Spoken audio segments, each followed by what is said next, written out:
ಆಯುರ್ವೇದವೇ ಸ್ವತಃ ತನ್ನ ಉದ್ದೇಶ ಏನು ಅಂತಕ್ಕಂಥದ್ದನ್ನು ಹೇಳೋದನ್ನ ನಾವು ಕೇಳೋಣ.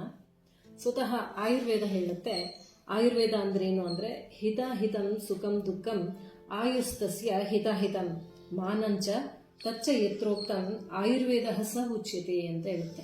ಹಾಗಂದ್ರೆ ಆಯುವಿಗೆ ಹಿತ ಯಾವುದು, ಅಹಿತ ಯಾವುದು, ಸುಖ ಯಾವುದು, ದುಃಖ ಯಾವುದು ಅಂತಕ್ಕಂತಹದ್ದನ್ನು ಸ್ವತಃ ತಿಳಿಸ್ಕೊಡುತ್ತೋ.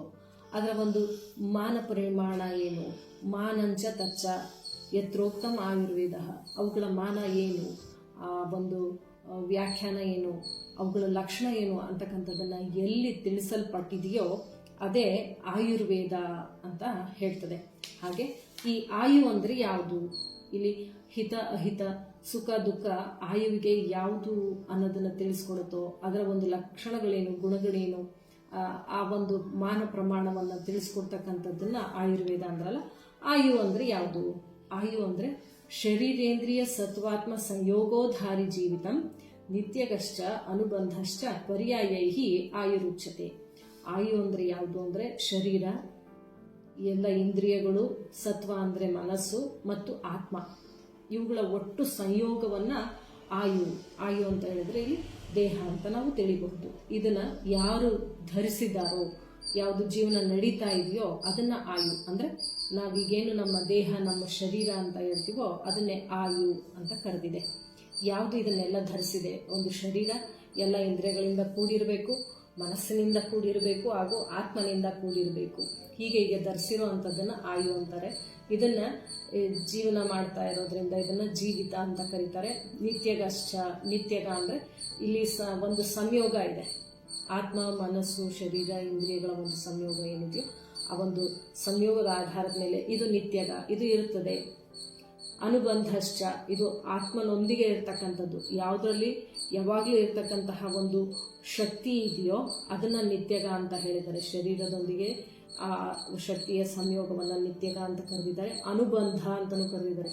ಇದು ಒಂದು ಭೌತಿಕ ದೇಹದೊಂದಿಗೆ ಸಹಜವಾಗಿ ಇರ್ತಕ್ಕಂಥದ್ದು, ಬೇರೆ ಇಲ್ದಂಗೆ ಅನುಬಂಧ, ಅದು ನಿರಂತರವಾಗಿ ಬಂಧನದಲ್ಲಿ ಇರ್ತಕ್ಕಂಥದ್ದನ್ನ ಅನುಬಂಧ ಅಂತ ಕರೆದಿದ್ದಾರೆ. ಇವು ಎಲ್ಲ ಆಯುವಿಗೆ ಪರ್ಯಾಯ ಪದಗಳು, ಅಂದರೆ ನಮ್ಮ ದೇಹವೇ ಇಲ್ಲಿ ಆಯು ಅಂತ ಕರೆಸ್ಕೊಳ್ತಕ್ಕಂಥದ್ದು.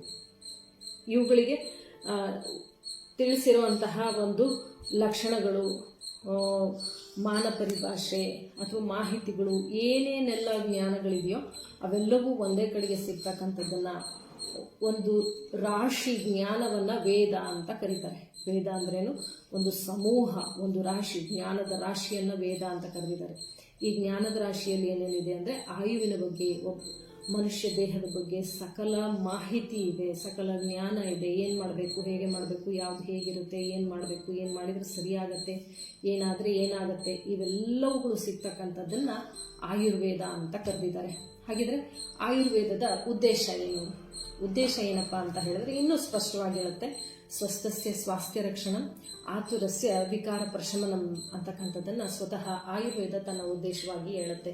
ಇಲ್ಲಿ ಸ್ವಸ್ಥ ಅಂತ ಹೇಳಿದ್ರೆ ಸಕಲ ರೀತಿಯಿಂದಲೂ ಆರೋಗ್ಯವಂತನಾಗಿರ್ತಕ್ಕಂಥವನ್ನ ಸ್ವಸ್ಥ ಅಂತ ಕರೆದಿದೆ. ಸ್ವಸ್ಥಸ್ಯ ಸ್ವಾಸ್ಥ್ಯ ರಕ್ಷಣಂ, ಆರೋಗ್ಯವಂತನ ಆರೋಗ್ಯವನ್ನು ರಕ್ಷಿಸ್ತಕ್ಕಂಥದ್ದು. ಸ್ವಸ್ಥಸ್ಯ ಸ್ವಾಸ್ಥ್ಯ ರಕ್ಷಣಂ, ಆರೋಗ್ಯವಂತನ ಆರೋಗ್ಯವನ್ನ ಕಾಪಾಡ್ತಕ್ಕಂಥದ್ದು. ಆತುರಸ್ಯ ವಿಕಾರ ಪ್ರಶಮನಂ, ಆತುರ ಅಂತ ಹೇಳಿದ್ರೆ ರೋಗಾತುರ ಅಂತ, ರೋಗಗಳಿಗೆ ಒಳಗಾಗ್ತಾ ಇರೋವಂಥವನು, ಒಳಗಾಗಿರೋವಂಥವನು, ರೋಗಗಳಲ್ಲಿ ನರಳ್ತಾ ಇರ್ತಕ್ಕಂಥವನು, ಈ ಒಂದು ಇಷ್ಟು ವ್ಯವಸ್ಥೆಯನ್ನು ಆತುರ ಅಂತ ಕರೆದಿದ್ದಾರೆ. ಆತುರಸ್ಯ ವಿಕಾರ ಪ್ರಶಮನಂ, ವಿಕಾರಕ್ಕೆ ಒಳಗಾದಾಗಲೇ ಈ ರೋಗಾತುರ ಅಥವಾ ಆತುರ ಅಂತ ಕರೆಸ್ಕೊಳ್ತಕ್ಕಂಥವನು ರೋಗಿ ಅಂತ ಆಗ್ತಕ್ಕಂತಹ ಒಂದು ಪ್ರಸಂಗ. ಈ ಪ್ರಸಂಗಗಳಿಗೆ ಕಾರಣವಾದಂಥದ್ದು ಯಾವುದು? ವಿಕಾರ.